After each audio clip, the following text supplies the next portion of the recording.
Hello friends and welcome to my channel. Well, today is the last week of Glow and Behold and we're going to put this whole thing together. So if you remember, we made star blocks and we made sunflower blocks. So pretty. And today we're going to put all this whole runner together. We're going to put all the sashing and the borders. So let's get started and finish up our project.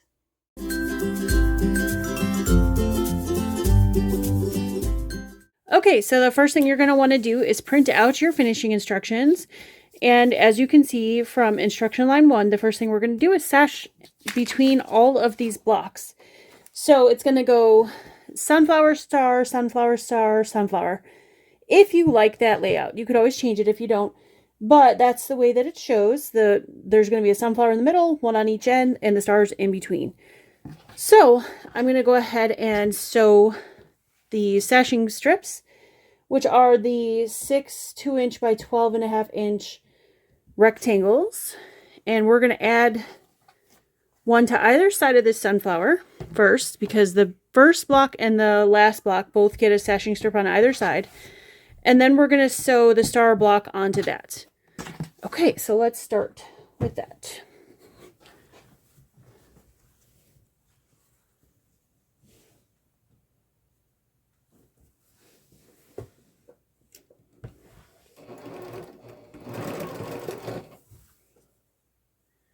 I'm not going to pin. You guys know, if you've been following me, I'm not a pinner, but you can here for sure if you like, or clip or anything like that.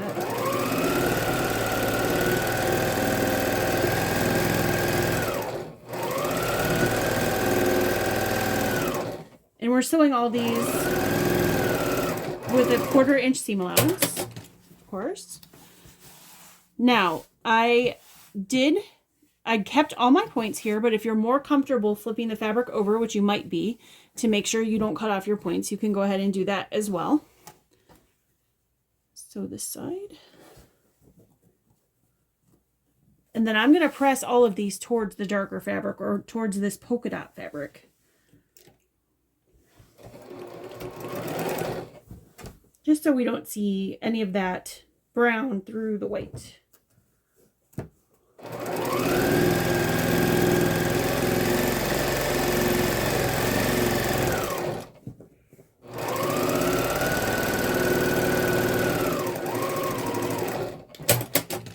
Okay, so for right now, I'm just going to finger press these, and that'll be that. And then I'm going to add, I'll take it all to the ironing station when I'm done.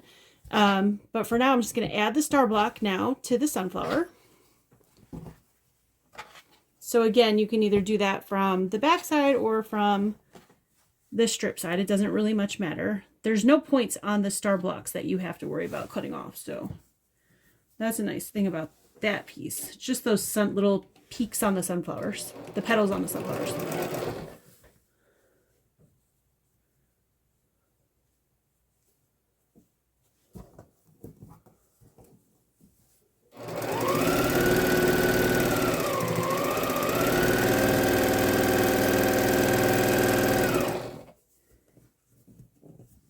Just lining up my pieces here.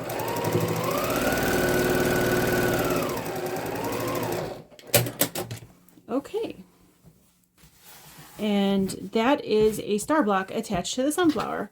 So you're going to keep doing this. So the next thing I would do is add another sashing strip here, and then add a sunflower, and so on and so forth all the way down the line. But as you can see, there's not a lot of room in my camera to show you the whole thing. So I'm going to finish the line off camera, and then I will press everything and come back, and then we'll do the sashing on the top and the bottom of this piece, and then we'll continue on with the other border. Okay, so we've got all of our pieces together with the sashing strips, joining all the blocks together. And then I added one sashing strip along the long side here, and I left the one side not done yet, and we will do that together now, just because it's really hard to show you guys this whole thing because it's super long, which is awesome, but in my camera shot. So that so far is what we have. We've got the long piece and the pieces in between. So we're just going to put on the last piece here. So if you got all your sashing strips in between, add your bottom piece and then your top piece. So what I did is there was 4 of the long strips with the fabric strips left over. So I sewed 2 of them together. You can either sew a straight seam or a diagonal seam like binding, whichever you prefer. I just did a straight seam, and I'm just going to lay this.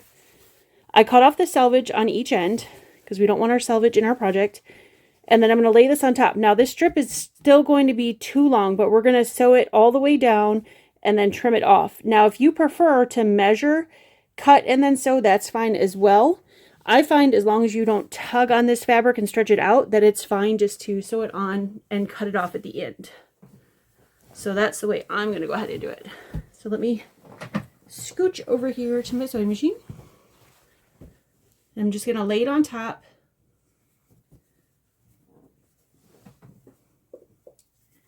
Get that corner nice and square. And when I do my borders, I particularly like to backstitch because I am a long arm quilter, and where I've seen quilts come apart the most, particularly for customers, is on their borders, because their borders, that's where they tend to get the most pulling and the most abuse. So I've seen a lot of borders come apart, and obviously if your borders come apart, it's not a good thing for your quilt. So I tend to backstitch on all of my borders. So you don't have to, but that's just a little tip for me for when you quilt or have something long-armed. Particularly something long-armed, because if you have never had anything long-armed before, the way that works is your piece goes on a rail system, and it's under some tension, and so if the borders are not secured, they can pop open.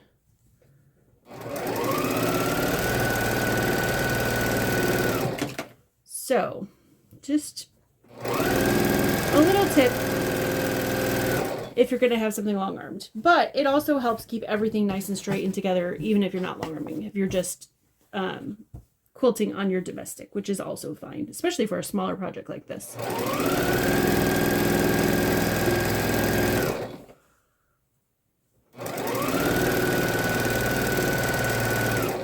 I've already got the perfect pantograph picked out for this. I have one that has sunflowers that I've been dying to use on a project and just have not had the right project until now. So very excited for that.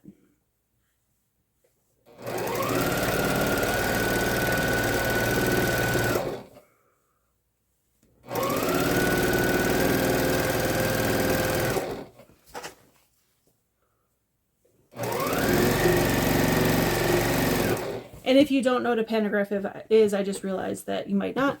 That's just a digital pattern that, if you have a computerized long arm system, goes into the computer and can stitch out that pattern. I am not a super artistic person, so the nice thing about having a computerized system is that I can make it do whatever I want without having to be an artist.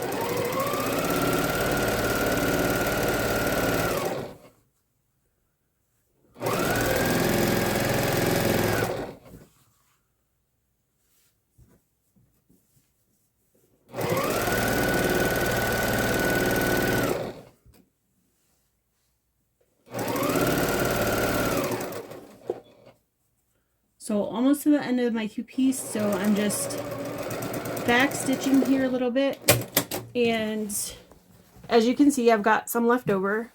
So I'm going to flip my piece over so this is flat.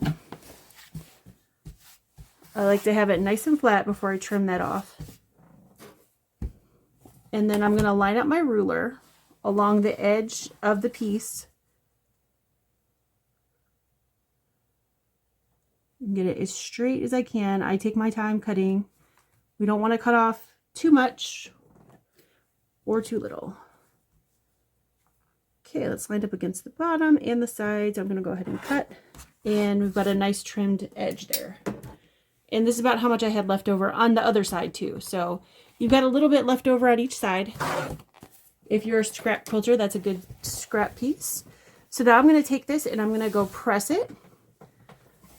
And then after I press it, we're going to add this beautiful pop of orange as our outside border. So I'm really excited about that. So I'm going to press this and I'll come back and we will add these outside orange borders. Okay, now that we've got all of our stashing done and our first border or stashing of the brown polka dot, now we're going to add our orange fabric. This is going to make a nice bright pop of color. So we're going to take the small strips that we cut and put one on either end of this project. So we need to add one to this end. I already added this end so you could see. Okay, so I'm going to just lay that right on top and we're going to sew this. And then after you get the two sides done, we're going to do the top and the bottom kind of like we did with the sashing strips.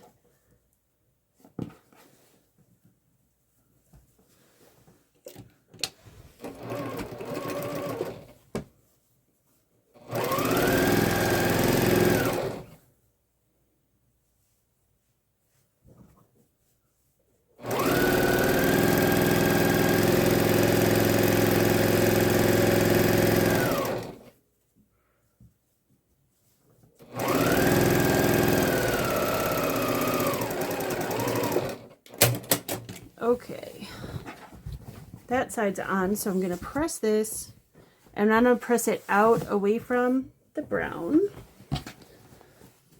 And I'm going to grab my magic juice and put that right on the seam. And if you don't know what magic juice is, that's what I lovingly call Acorn Easy Press Precision Piecing Solution. That is a really long way to say a starch alternative in this pen that goes right on the seam. It gives you nice flat blocks. And so this is my favorite product, and I don't quilt without it anymore. So for those of you who might not know what that is, that's what I'm putting on the seam, and that's what I call magic juice because it magically makes our seams flat. Okay, so I've got that side on, and this is a long runner. And I've got this side on. So the next thing I'm going to do is that I'm going to add my top and my bottom borders. And you're going to do the same thing you did with the brown, is you're going to sew 2 strips together per side. And of course I cut the selvage ends off of both of the non-sewn together ends plus the sewn together ends. No selvage. We don't want selvage in our project. So I'm going to find, there we go. All right, so I'm going to take this and I'm going to lay this piece right on top of the orange here. And we're going to sew all the way down this side. And once we do this side, then we can do the other side as well. And then we can press both of them and our project will be done. At least the top of it. We still have to quilt it and bind it, but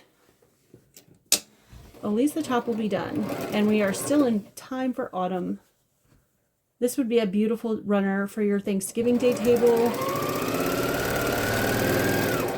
or for a side table or something like that to decorate. It's really pretty.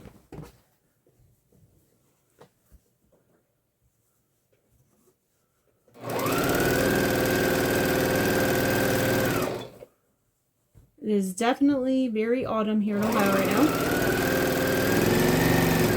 As I am sewing this, it's like in the low 50s. All the trees are changing color leaves. It's really pretty, except for the cold rain, but that won't last. And I don't mind, really. We had a kind of a dry summer, so we could use some rain. Our ground is very dry, so I don't mind the rain.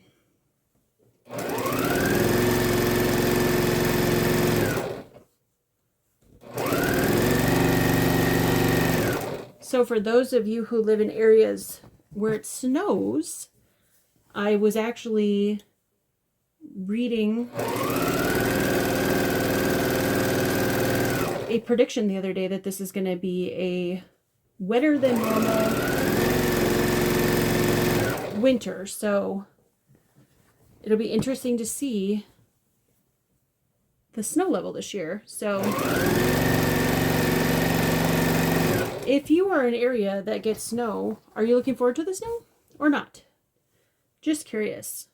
I don't mind the snow as long as it's not a blizzard that I have to drive in. And I know my kids love the snow, and every year that it doesn't snow very much, they get really disappointed because they want to like build a snowman and play in the snow.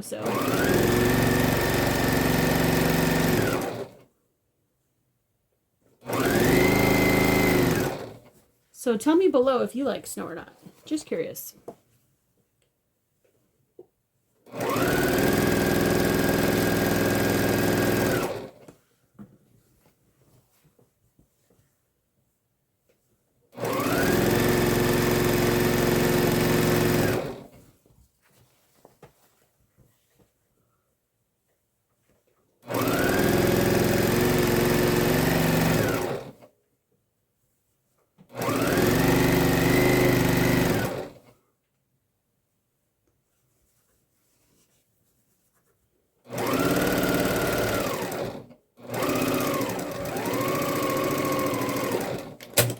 Okay, so again, like before, these are too long. I back stitched right there where we ended, and I'm going to flip it over and I'm going to trim this off,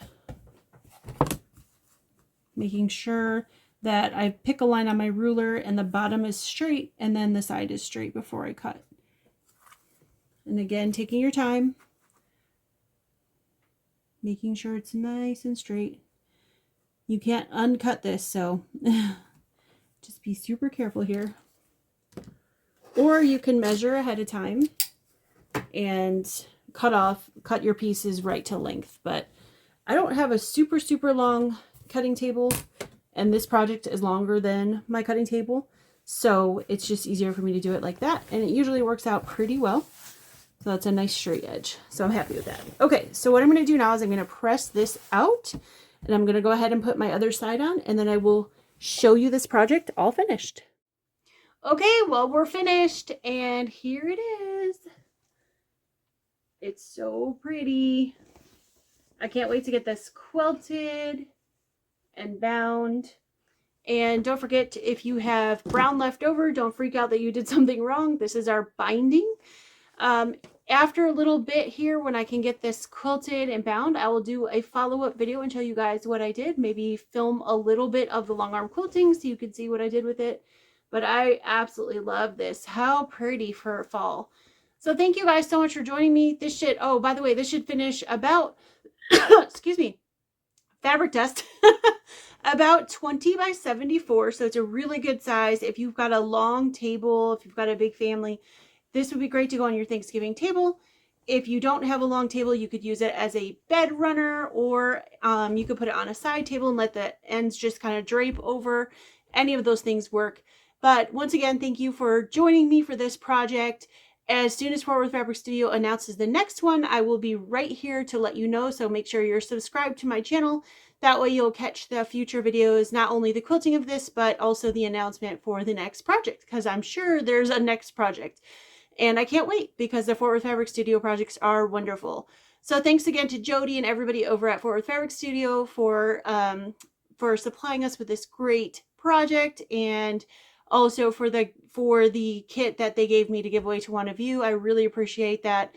And I really love doing these. So stay tuned for the next one. See you soon. Bye.